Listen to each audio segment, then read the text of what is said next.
Good morning, everyone. This is Rabbi Bolton speaking from the Holy Land, and we're continuing learning the Mamar that we started yesterday. And because there's no um, essay on this week's Torah portion in the book Torah, or which we learn usually, so we began to learn a Mamar from the speeches of the Rebbe. And here we have one. This is a mimer. This is a speech given by Lubavitcher Rebbe, a Hasidic speech, a Hasidic discourse in 1987. It's talking about what exactly happens on Rosh Hashanah, and especially when we sound the shofar. So the Rebbe explains that, just repeating a little bit what we did yesterday, reviewing what we did yesterday. So the Rebbe tells us, I have a new camera over here, so. Okay. So the Rebbe explains to us that the time and is a creation, just like place is a creation. And so really God is creating everything brand new. And he started this whole process 5,784, almost 5. In another month it'll be 5 years ago on Rosh Hashanah. And more exactly, Rosh Hashanah is the day when God completed the whole thing, the sixth day of creation, when he completed the creation. But the point the Rebbe is trying to say over here is that the world is a creation. That the world is created, and it was created from absolute nothingness, which we have no idea. We cannot possibly conceive what it means, nothing. The world was created. So what it means is that everything that there is in the world is made from nothing. The basic building block of the world is not, excuse me one second, is not atoms or energy or spirit. It's nothing. So I'm made from nothing, and you're made from nothing, and everything is made from nothing. So if everything is made from nothing, so then how do we exist? So the answer is everything is a miracle. That God is creating everything brand new. And this whole process, he started on Rosh Hashanah. And that's what we Jews celebrate. So in other words, the Jewish religion is not concerned with heaven. It's not concerned with heaven. Heaven was just one of the processes, one of the steps that God went through to create this world. But the main point is this physical world. And it's being created brand new every instant. So in other words, every human being in this world is more important than all of the heavens. So all the religions that are talking about going to heaven, they're off the track. They're not dealing with the real purpose of creation and the real truth of creation. The truth of creation is that God is creating me and you and everything that we see in the world constantly, purposefully, not accidentally, or that God just created it a long time ago and it just sort of coasts along according to the laws of nature. That's sort of logical, but Judaism is telling you that the world is not logical, that the world is a miracle, and everything is a miracle. But there are principles and laws that works according to physical laws and spiritual laws and godly laws. So spiritual laws, those are like all the other religions in the world, and that they realize that there's certain ways that you can achieve certain revelations and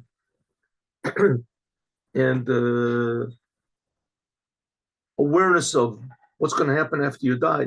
And Judaism is not concerned with that. Judaism is concerned with mainly the physical world and God. In other words, godly laws, and that's the Torah. The Torah are the laws of God. That's there's the laws of nature and laws of spirit, right? That's all these other religions and meditations. Look, I once had a book. I used to study this long time ago. The different Hindu meditations of the tremendously complicated systems of what happens in the upper worlds. That's why they worship all these different gods, because the upper worlds are tremendously complicated and diverse. And according to Judaism, also they're tremendously diverse. But that's not God. It's just worth studying, right? Not according to the Hindu discoveries of how their system, but according to Jewish system. But nevertheless, the most important thing is this physical world. That's what God created on Rosh Hashanah, and we Jewish people celebrate that. Oh, so he says, therefore, says the Baal Shem Tov, Tiku b'chodesh, that you should sound the shofar. You should sound in the month. But he says, no, Tiku means insert yourself. Tiku means also insert yourself strongly, b'chodesh, in the constant renewal of the world. You should insert yourself. You should always be aware that everything in the world is a big miracle. God is creating everything brand new all the time. Oh, I have to make this bigger. I can make this bigger. There we go. Oh, camera's not as good, but that's okay. Okay, so that's what we learned yesterday.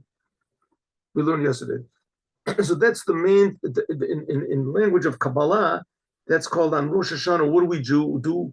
We build the world. We build Malchut. We build the goodness of God coming into the world. the aspect of God that creates the world, that we build, that we fix it up. Like a person going to speech class, learning how to speak properly out of this. That's what we do on Rosh Hashanah. We improve, so to speak, God's speech, always creating the world. Okay, but the point of Judaism is that everyone should see that and realize that's the idea of Moshiach. Moshiach is going to make everyone see and realize the truth, that they're being created and that God loves them. And that all begins on Rosh Hashanah. When Rosh Hashanah, man was created. Okay, so that's what we got up to now. We said, not only is the world being created, but also time is being created. Remember, we learned that yesterday. Time is also being created. Time is creation. Time is a creation. Before the world was created, there was no such thing as before. The whole idea of before and after only began when God created the world, started creating. Before that, there was no such thing as what happened before the world was created. There were no worlds before our world.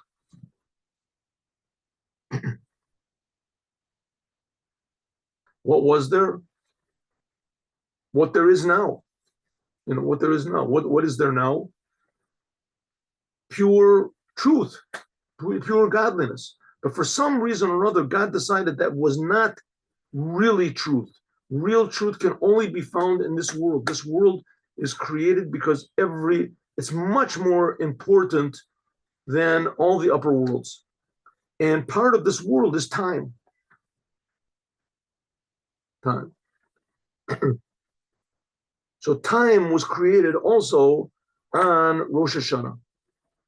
Okay. Now, when did God really begin creating the world something from nothing? He began creating the world something from nothing on the first day of Rosh Hashanah. So why do we celebrate Rosh Hashanah on the day that man was created, which that's the sixth day of creation? Why do we do it? Why? So that's what we got up to now. Yesterday, if you remember. It says, Mikol Makom, nevertheless, Shleimut Abriya, the completion of the creation. When was the creation really complete? Hayata was Davka b'Yom Vav Ma'aser Bereshit, only on the sixth day of creation. Yom Briat Adam, when man was created. Lochen Davka Yom Zeh, therefore, specifically this day, Techilat Ma'asecha is considered to be the beginning of God's creation.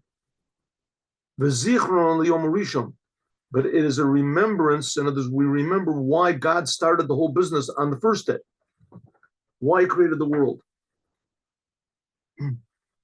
So to speak, this world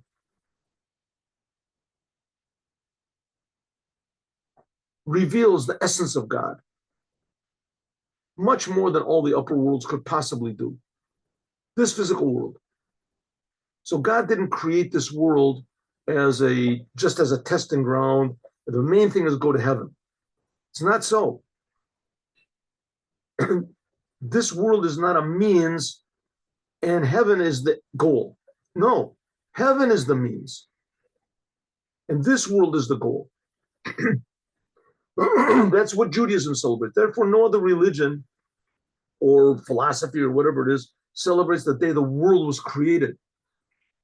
Even those that believe that the world was created, but the day exactly when the world was created, exactly which day that was, we Jewish people know. And not only we know, but we celebrate it. It's the beginning of the year. It's the beginning of reality. The Jewish people celebrate the beginning of reality.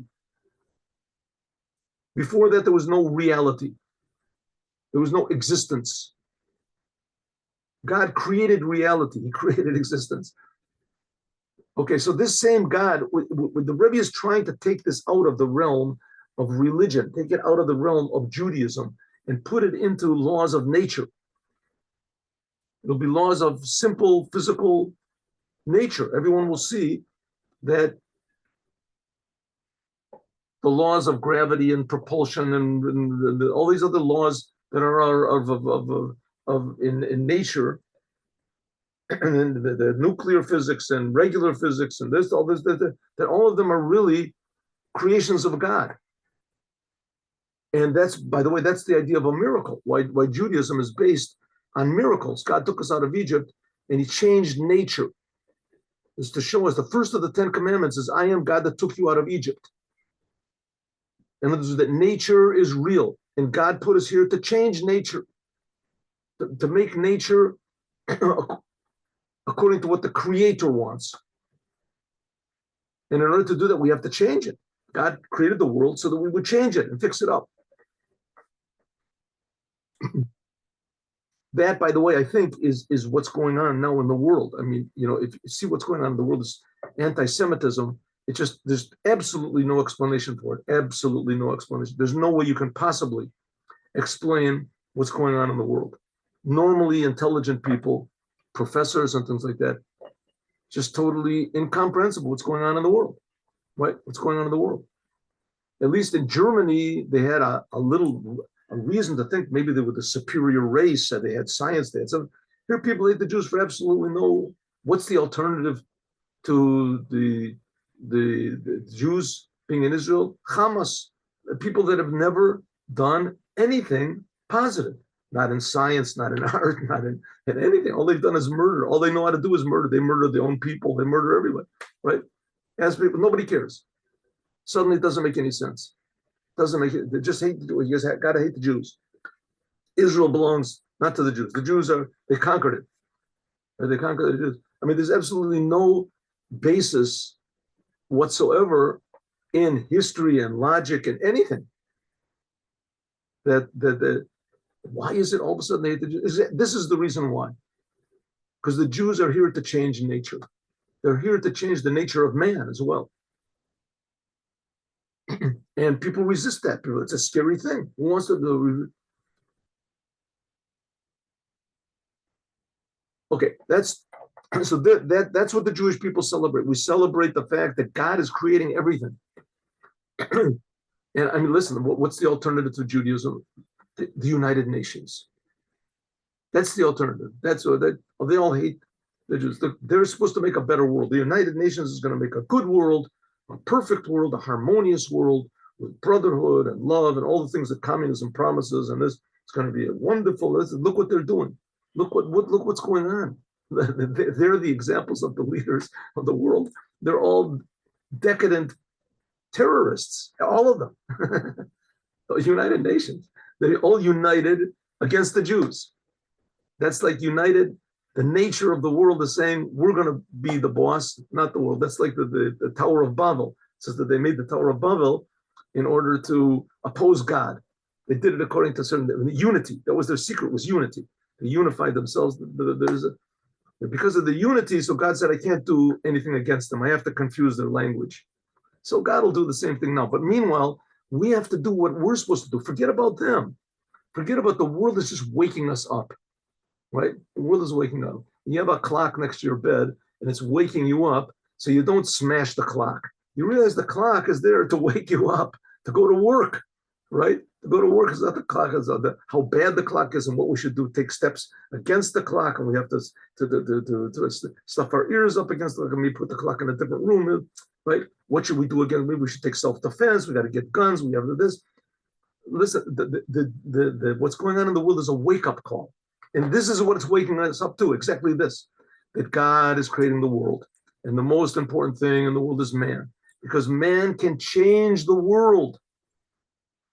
And that's what we're celebrating. That's Rosh Hashanah.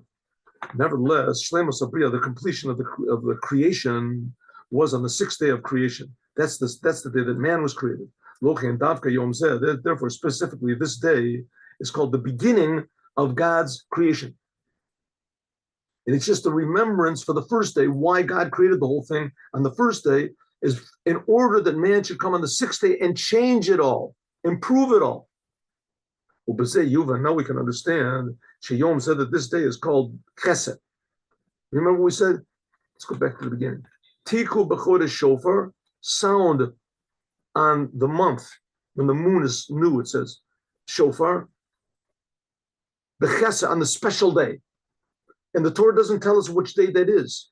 It doesn't tell us which day it is. Which is the special day? Which is especially, so he says, the reason it's not clarified which special day it is because this is the day the time began. One second. One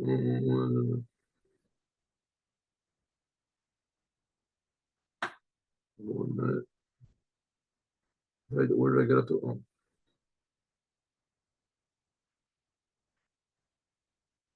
We did this. One second. Yeah. 1 second. I scrolled down. Usually there's letters in the beginning of each one. We did this before, didn't we?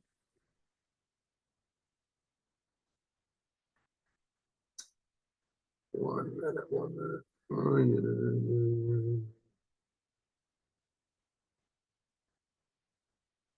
Oh, yeah. Here we go. On this day is the completion of the creation. Why?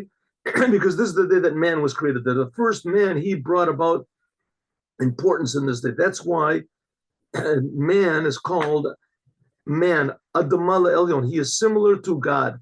He can change the whole creation, but that's not where we were. That the whole purpose of man is to make a dir of a tachtonim, a dwelling for God in the physical world.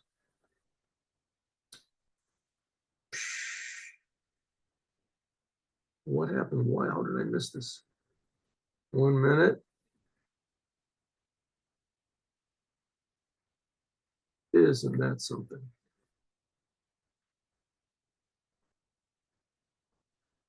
All right. Anyway, that's why it's called the special day. I will just continue here. I don't know how I could have done this, but I did it. Okay, here we go. Okay, the Hine Kashem, just like it was the first time that man, the first man, he caused a completion in the creation, also the same thing, and he's called in the creation, the physical creation, also he caused that each and every Jew, by means of his service of God below, can do the same thing that man did. Adarabba, exactly the opposite. Therefore, man was created alone. Therefore, man was created alone. To teach you, anyone who saves one Jew, it's as though he has saved the whole entire world. Okay, why specifically the Jews? Because again, Adam was created to fix up the world. La'avda ulashama. It says God put man in Gan Eden, la'avda ulashama. Put him in this place called Gan Eden in order to work on it. This man had to work on the world. That was the word. So each and every man is in the image of the first man. The first man. But man is only really called man if he accepts on himself to change the world in this way, to improve the world. As soon as Adam decided not to, so that's it. God said, okay,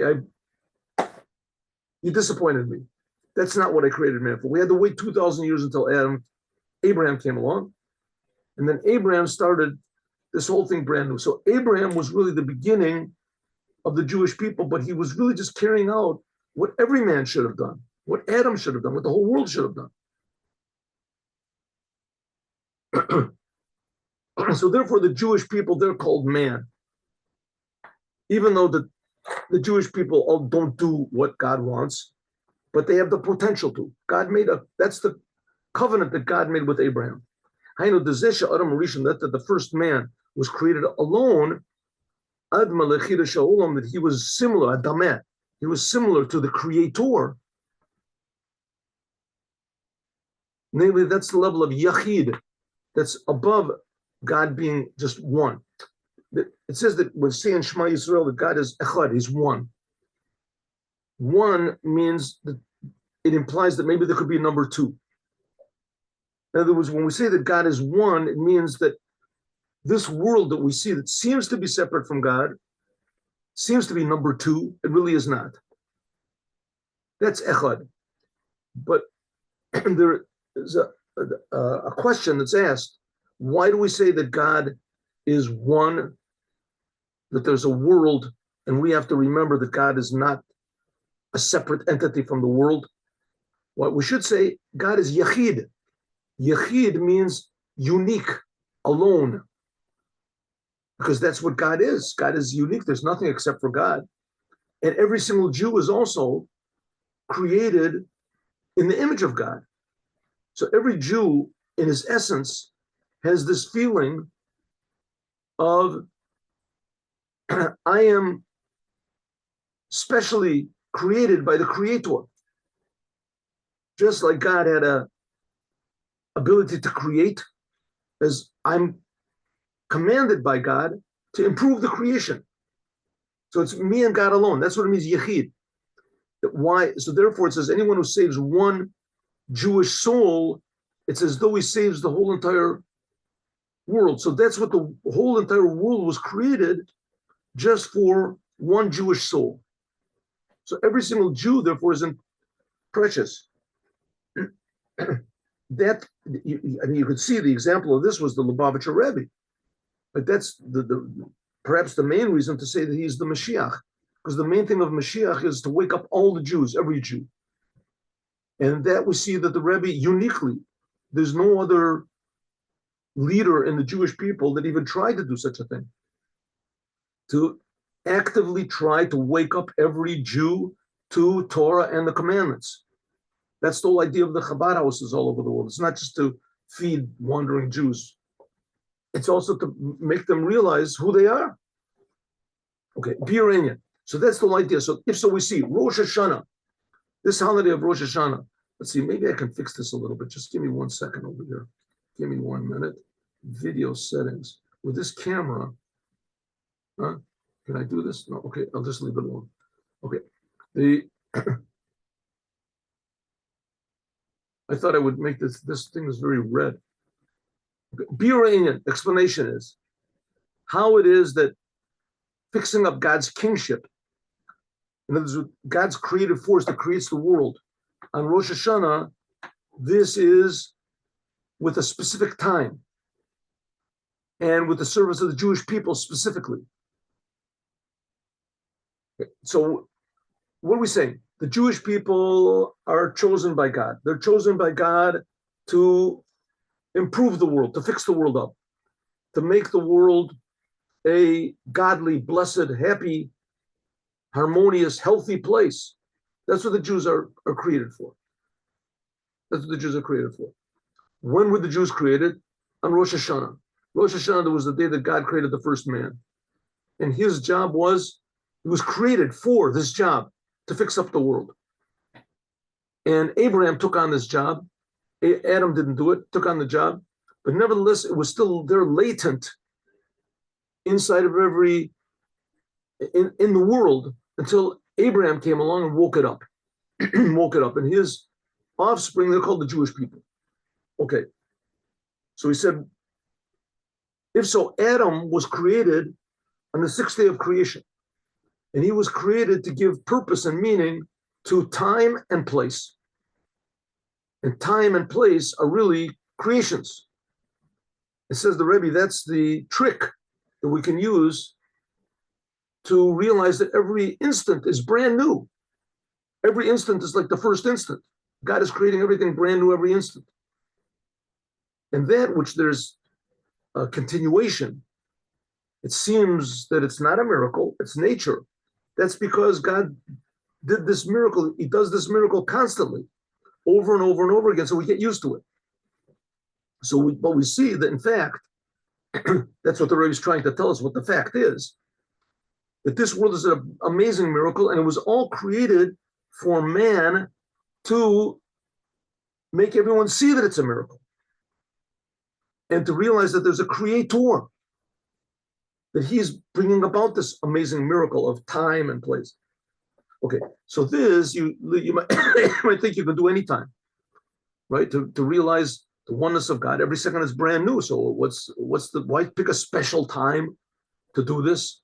If every second is brand new, so every second is, basically unrelated to every second before and every second after it.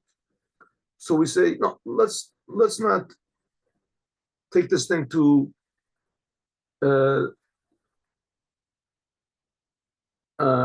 naturally. The fact of the matter is that the miracle is infinitely bigger than you can think. Because the miracle is not just that God is creating everything in every moment, but he's creating everything in the same way, brand new every moment. And this goes according to, like we talked about before, there's laws of nature and there's laws of spirit and there's laws of God.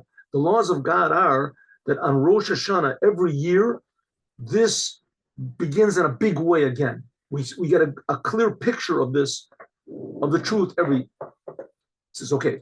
It says, it's known that the whole purpose of this creation, why we're here in the world, is lasot lo yisper b'tachtonim, is to make a dwelling in this physical world. That the world should be God's world and it should not be our world. But we should see that the world is an amazing gift every moment. Hainu, she'hagilu yalokus, that the revelation of godliness in this physical world, to make God a dwelling place, so to speak, will be begidria tachtonim davka, that the world will remain a world.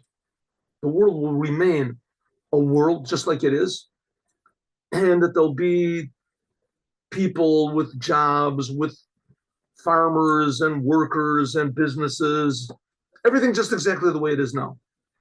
The world will be a regular physical world. There'll be time, there'll be place. But what does it mean to make a dwelling for God? That everyone will realize that it's all an amazing miracle. Who can do this? Only the Jews. Only the Jews. And only the Jews want to. Only the Jews even want to do it, to make this world a dwelling place for God. Like I say, look again, the United Nations, they're interested in making the world a godly place. All the religions in the world, they're interested in making the world a godly place. They're interested in going to heaven. Who is interested even to make this world, physical world, into a godly place, higher than all the heavens? Well, that's what Judaism is. Okay, maybe the Jews aren't, but the waking up. The Jews are waking up to see that they've got nothing to learn from trying to copy and trying to ingratiate themselves and be popular among the non-Jews. You see who the non-Jews are, right? There's got the United Nations, they're for Hamas, who just are murderers and rapists and this, right? So we see that we're Jewish people are here to change that. We're here to change that. We want to make a dwelling for the Creator in the world, not for the destroyer. Because of this, Hamshachas Malchus, drawing down God's kingship on Rosh Hashanah, it has to be in a special time. because God wants to be revealed in the world. Not that the world should stop. There shouldn't be any more time, shouldn't be any more place, like in heaven. That's what heaven is. Heaven is death. Heaven is death. Heaven is after you die. There's no time, there's no challenges, there's no place, that's not a good thing to go to heaven. It's like a consolation prize. Death was brought into the world by Adam eating from the tree. If Adam wouldn't have eaten from the tree, there wouldn't be any death. This world would be the permanent place. This world. Al Yedei Avodas Yisrael, how do we fix up this world that it's the way it should be? By means of the Jewish people. That's what it says. Esavaya Amarta Hayom. This is a sentence, a strange sentence. In a couple of weeks we'll learn with all the curses over there. Parshas Kitavo. And it says, God Hamarta Hayom. God, you Hamarta. You did something to God, you Hamarta God. What does it mean, Hamarta? This does not mean to speak. Amar usually means to speak. This is an unusual word. It's explained that the word Hamarta means, it's explained by the third Rebbe of Chabad, and it's explained by the fourth Rebbe of Chabad, that Hamarta has three meanings. Right? It says two sentences, one right after the other. One says that you Jewish people Hamarta the God, and after that it says Hashem Ha'emircha. You did Hamarta to God, and God did Hamir to you. What is the word Hamarta? What does it mean? There's three meanings. The first and the main meaning is Ha'amarta is Lashon Shevach V'tainug. You Jewish people praised God. You made God, how do you say, precious, pleasurable. Hayom, today, Hayom, Et Hashem, Hamarta Hayom. You made God precious and special today. What's the day? Is Rosh Hashanah. Dainu Hamarta Hayom, this refers to drawing down pleasure into Rosh Hashanah. Now, God gets pleasure. The world has an effect on God. It says that when the Jewish people make the sacrifices, that Nachat Ruach, God gets a reach nichoach, he gets a pleasure from the sacrifices. And that's just one example, but we see that God gets pleasure from what we do. How did this whole business come about? First of all, why is it? How can God get pleasure? What does that mean? It says because the world is important to God. God really cares about the world. To a certain degree, we can even say God needs the world. If God wants to have pleasure, the only way he can get it is from the world. Okay, you can do without pleasure, I guess. In any case, God did not create the world by accident. The world is infinitely more important to God than all of the upper heavens and all the worlds. We've said this so many times before. When do we stress this? On Rosh Hashanah. Not only is God creating the world, but the world has an effect on God. If we do what God wants, God is creating the world for a purpose. If we do that purpose, then God gets pleasure. And that's the whole idea of shofar. The shofar, the word shofar, also comes from the word of making beautiful. Shapru ma'asechem. Improve or beautify your deeds. Shofar, the shofar. That is the best of the best. The shofar, the idea of the shofar is to give God pleasure. The mizem, moving from this, it's understood. She'ikar avoda, the Rosh Hashanah, the main service of Rosh Hashanah is lahashlim atainug v'ataiva, to complete the pleasure and the desire of God to make him a dwelling in this physical world. Okay, so here we see two total opposites, and that's to show how infinite God really is. God is not limited to being unlimited. The definition of God is not that he is undefined. That's right. That's true. The fact that, of course, God is, of course, infinite. He's above the infinite. He's not spiritual. God is above the spiritual. But on the other hand, what is most important to God is this physical world and every detail in this world. And when we do what God wants, That's the message of the Torah. That's the message of Rosh Hashanah. When we do what God wants, God is happy. In other words, God has a will. He's already got human traits. That's what it means. We're created in God's image. So God also gets pleasure. And he gets pleasure when we do what he wants to make him dwell in this world. This is done by means of the service of the Jewish people. That's what it means, Hamarta, that we, Jewish people, Hamarta, we please God. We make God beautiful. This is all taken from the Mamar of the previous Lubavitcher Rebbe that he said in 1947. But this is all an explanation of that Mamar of the previous Lubavitcher Rebbe, Rabbi Yosef Yitzchak. And it continues in the Maimorim. 1 minute. Yeah. Okay. Here we go.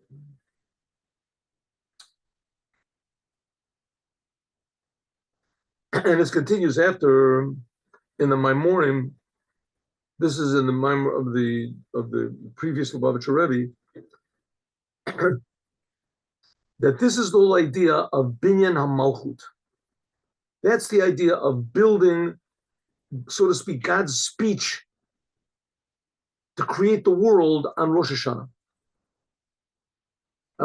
So on Rosh Hashanah, we do something spiritual. Listen, we're talking about all these wonderful things that we give God pleasure and but we don't see any big changes in the world. We say that on Rosh Hashanah that all the life force of the world goes away and it's only left the external world. I mean, most of us live only in the external world. That's where we're at. I don't know about you. I mean, that's where I'm at. We see the physical world. I believe that all these things that the Rebbe is saying is true.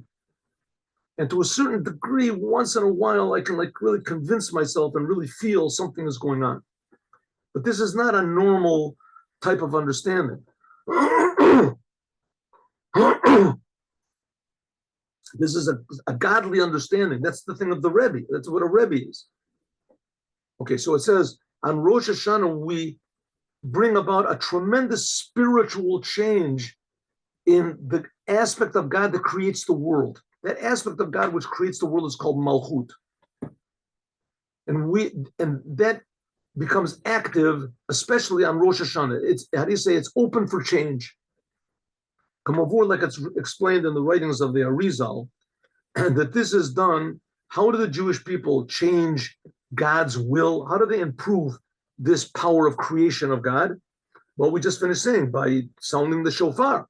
We sound the shofar in Rosh Hashanah, and we use our mind, we think the world is being created by God. We come to understand it, and that's the way we do it. Right, says the Rebbe? Yeah, that's right, but there's something even more. One of the main ways is our prayers. This is avodah the tamlichuni aleichem, that we declare that God is a king on us. Just like in a regular coronation, right? The people are there, and they all gather in front of the palace, and comes out the new king, and he doesn't want the job. It's too difficult to be a king. He doesn't want, maybe somebody else. And the people are all there. He says, look at all your subjects. They're all, that's pretty good. They all came. And they sound shofars. Do, do, do. That's pretty good. But when everyone yells out, long live the king. Long live the king. That's coronation. The king says, oh, that's good. Because now I see that the people really want me.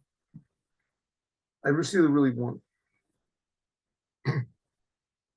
That's, by the way, that's why there's people in Chabad, crazy people in Chabad, I'm one of them, that yells out, Yechi HaMelech, long live the king.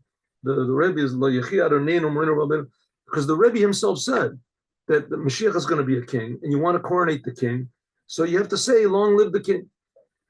Right? I mean, some people do it more, some people do it less, some people really get on your nerves, some people don't get on your nerves, some people want to get on your nerves. Some people say it quietly to themselves, whatever it is, but you have to declare the king. You have to declare the king. Okay, now here we're not talking about the Moshiach. Here we're talking about God, who's also, I mean, he's the main king. God is the king, right? The Moshiach is just a representative of the big king, the king of the universe. Okay, so it says, this is by means of Tam Lichuni Aleichem.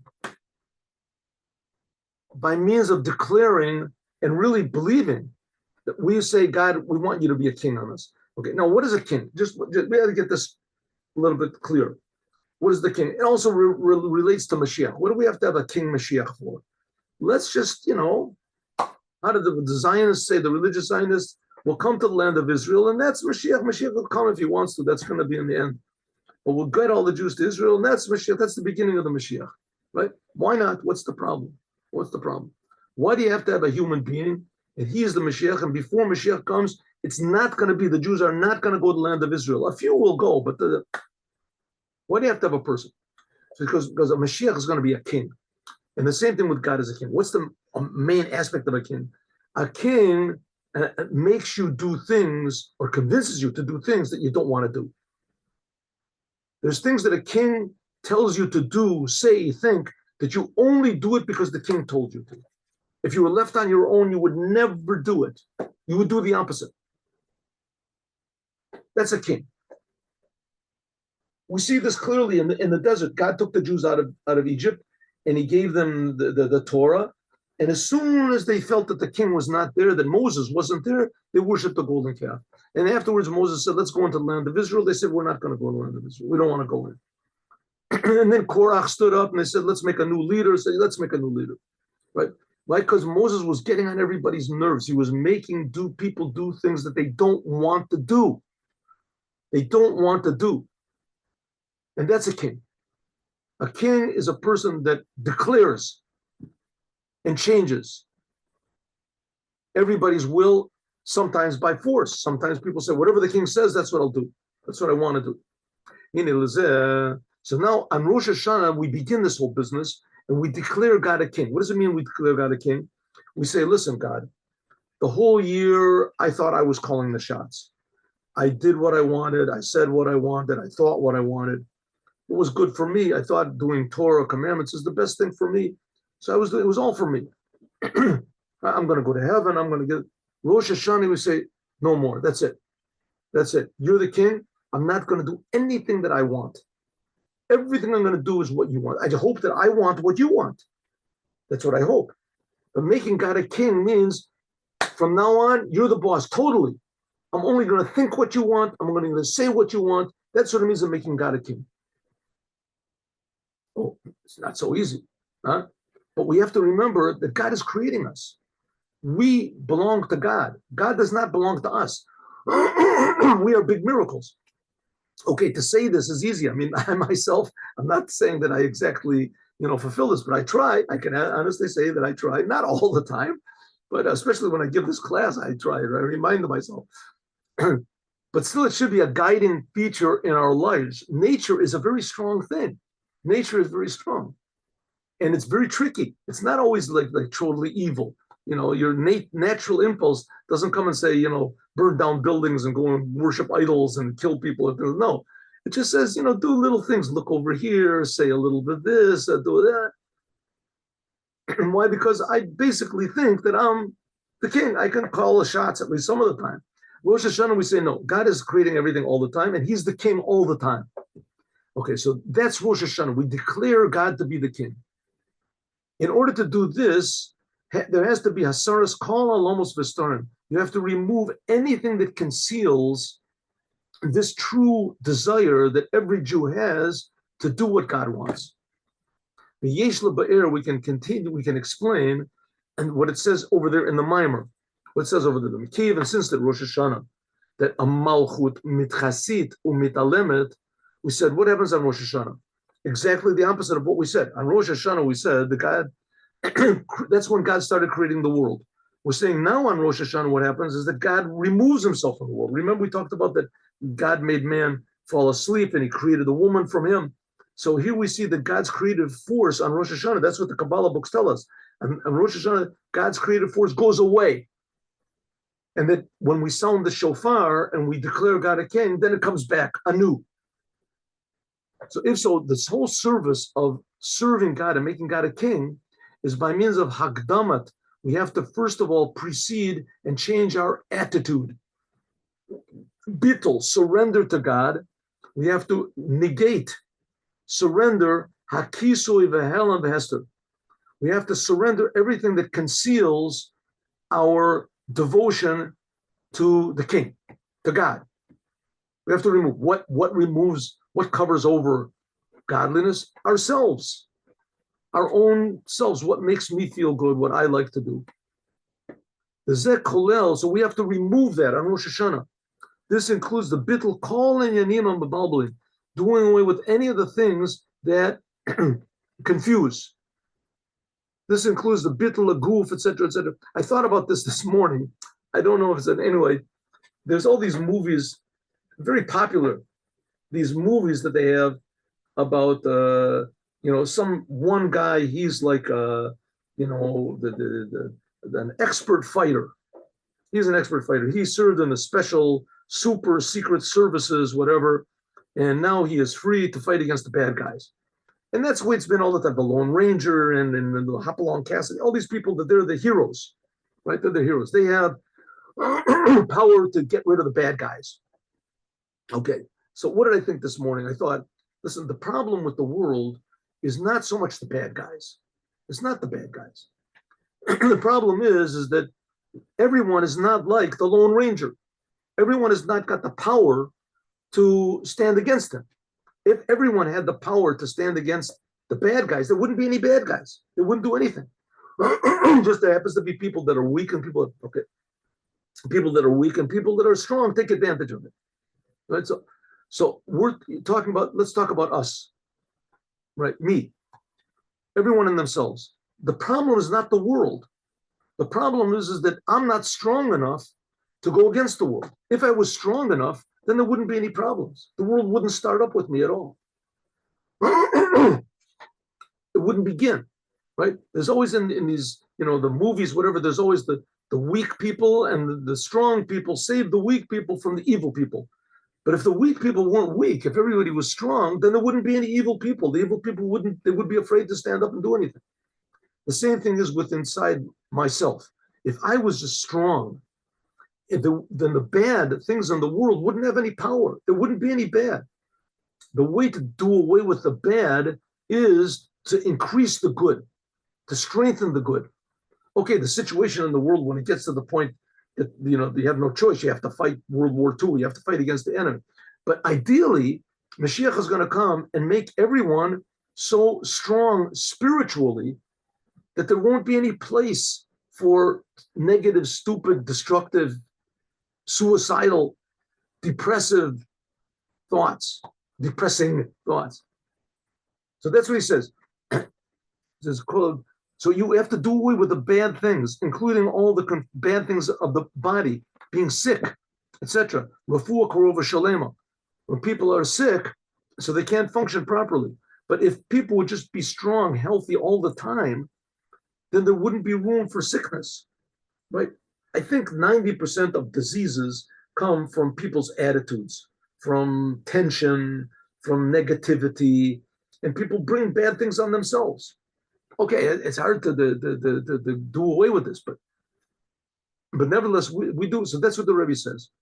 The whole idea of accepting the kingship of God on you is just a desire that you want to be healthy and strong. And you want that your power should be your creator. Your creator. But in order to do that, so the situation has gotten out of hand. So you have to, first of all, fight a little bit of a battle. You have to fight World War II a little bit inside of yourself. So how do you do? Say, okay, I'm stopping. Anytime I think bad thoughts, I'm going to cut it off. I'm going to say, that's not really me. That's not really me. The real me wants to serve God. That's the real me. The real me wants to do that. Did I get these bad thoughts? That's not the real me, right? If you could really do that, let's say in the jails, right? These people think, I want to go out and kill people. And they said, no, that urge to go out and kill people is not the real me. That's not really me. Professor Viktor Frankl was very big on this, by the way. Professor Viktor Frankl, the psychiatrist. If you ask me, he puts all the others in, puts a lot of the others in the garbage can, but he puts that essentially everyone is good. Essentially everyone is healthy. And if we just get to this essence, is that health will make the whole rest of us healthy. It says, Adarabah, Sheb over the Kiflaim Toshia. And says, therefore, when we don't let the negative things suck away our energy, then there's going to be a doubled and redoubled, because then we'll just reveal the creation, the creator. I'm sorry, the creator. After we remove all the bad things in the world, the bad things in our personality, that means that that's what's called cleaning out the vessel. So then now we have to start working on our will, on doing good. They said by means of this, there's made, and we're going to go over this tomorrow. After this, there's made a tokef or harbe yoter miamshacha she'al yedei zichur hakli. Okay, what's this mean? You have to clean out the vessel, and you also have to work on the light. Work on the. What does this mean? What does it mean? This is what's called turning away from bad and doing good. Turning away from bad is a wonderful thing. Very difficult. If you do, it's an amazing accomplishment. Doing good is a better accomplishment. It's even more. Let's take our example, a person that's in prison, right? He's a thief. he was a thief, a murderer, a liar, a cheater, everything, right? And all of a sudden he realizes, that's it, I'm not going to do any of that stuff anymore. I'm not going to do any of it at all. That I did those bad things, it was a big mistake. I won't do it anymore, right? And they realize the person has been totally fixed up, and they assess him and they analyze him and this. Now he goes to apply for a job. Says, okay, I would like a job in your firm. Okay, what are your qualifications? I don't kill, I don't steal, I don't lie, right? I don't commit any other sins. Says, okay, that's very good. That's really wonderful, but I mean, you have to do more than that. Just not, you don't do any bad. That's it. Says, you don't know how hard that is. You don't know how much I want to do all those things. And I stand against myself and I don't do it. Says, okay, listen, that's really praiseworthy, 100%. In fact, it's more praiseworthy than even doing good. You really have to fight a tremendous battle. But the purpose you're here is not just to turn away from bad. The purpose you're here is to do good. So that's what the Rebbe says. On Rosh Hashanah, we have to accept the kingship of God. We're unifying ourselves with God. We're saying, you're the king, I'm the servant, you're the commander, I'm the soldier, whatever you want. Right? You're the father, I'm your son, anything. But I got to get rid of the bad. So he gets rid of the bad. Okay, so now I'm not going to lie. I'm not going to say bad things. I'm not going to lashon hara. I'm not going to control. I'm going to control my thoughts, speech, and action. Good. Okay, you've done that, but what about good? Now you have to start making lights. It's not just enough to clean the vessel, right? You want the king to come over to your house. You clean out the house. It's wonderful, but you have to be nice. You have to, say nice things. Let's say an important guest comes over. Learn a little bit about the guest. I say, I read your book. I did do this, right? You have to make the person feel at home. So we're cleaning out the house. That doesn't make God feel at home yet, but a little bit it does. Gets rid of the dirt. You want to make God feel at home, and so you have to be happy to receive him. You have to identify with what he does, right? I read your books. I'm in your club. I mean, look, I have the certification that I'm one of your members. Do good things, right? Do positive things. It says that you have to, at least in your mind, you have to make up the decision. That's Rosh Hashanah, to not just to stop doing bad, stop thinking negatively, stop being selfish, but also to do positive things. This is the idea of Inyan Kabbalat Malchut. Simply what it means is, okay, God, I'm going to stop doing whatever you forbid. That's turning from bad. What's the doing good? I am going to do whatever you say. Positive. Whatever you say, God, that's Rosh Hashanah. Okay, God, from now on, I'm going to do whatever you say. Let's modify that a little bit. From now on, I'm going to try. I'll try to do whatever you say. I'm going to try. Because serving God means you're going to make a lot of mistakes. And you learn from mistakes. That's what's called experience. But at least you're in that direction. You're in that direction. You're trying to do what's right. You're trying to do what God wants. You're trying to learn the books. You're trying to understand. You ask rabbis, you ask friends. Like it says, your will, God, everyone receives willfully. Ratzon. So getting rid of the bad, that means stopping being selfish. That's step number one. Step number two is now doing positive things, saying, God, I'm yours. Whatever you want, I'll do. I have certain talents, I have certain abilities, I have a family. Whatever you want me to do with my talents, my abilities, with my family, with my money, with my this, with my job, I'm going to do. I think I told you about this before. I'll tell it again, though. There was a wonderful man called Rabbi Reuven Dunin. I knew him. There's a lot of people that knew him much better, but I knew him. He was the Rebbe really liked him. And he loved the Rebbe. Oh, loved the Rebbe just incredibly.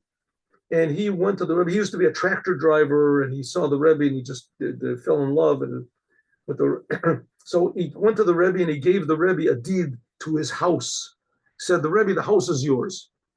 You could do whatever you want to with it." So the Rebbe said, "You want the house to be mine?" He says, "Yes, yes, I do, Rebbe." He says, "Okay, so you live in it, and you do what I want in the house." That's what it means. Not God, you do your thing. I'll do your thing. That's what it means. I'm receiving the yoke of service of the Creator on myself. By means of surrendering ourselves to God and removing all the negative things. That's the service of what's the Malchuta Baratzon Kibleim. That's what it means. We accept on ourselves the will, God willfully. We coronate the King happily. Nasa binyan malchut. That's what's called. It makes the power of creation of the world more healthy.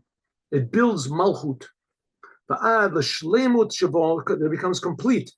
Yichud Havai Elokim, the unification of the name of Havai, that's usually the creator, and Elokim, that's the creation. Uniting Or v'Shefa. We'll talk about this tomorrow. Until Gama Helam, even the concealment of the name of God itself will shine. The bad things will suddenly become good. Right? Instead of using your power to lie, to this, a person who's a liar, he has to have a good memory, right? You have to have a memory. You have to use it to be clever. You use the power, instead of lying, you learn how to remember to say true things about the people, to give charity. The Malchut nivnit b'chinas partzuf. Then Malchut is built in a way of a partzuf, and this we're going to have to talk about tomorrow. What means a partzuf of Malchut, etc., like we'll explain later. So what did we learn today? That Rosh Hashanah is the day when that man was created. And man is very complicated. He has what's called free choice. And by man using his free choice properly, is that gives justification for the whole creation of the world. And that makes God happy. Because God is creating the world with a purpose. So it makes God happy. And so we have to, so to speak, coronate God, make God a king. And how do we do that? By getting rid of the bad things and by accepting on ourselves to start doing from now on only good things. As we'll talk about more, God willing, tomorrow.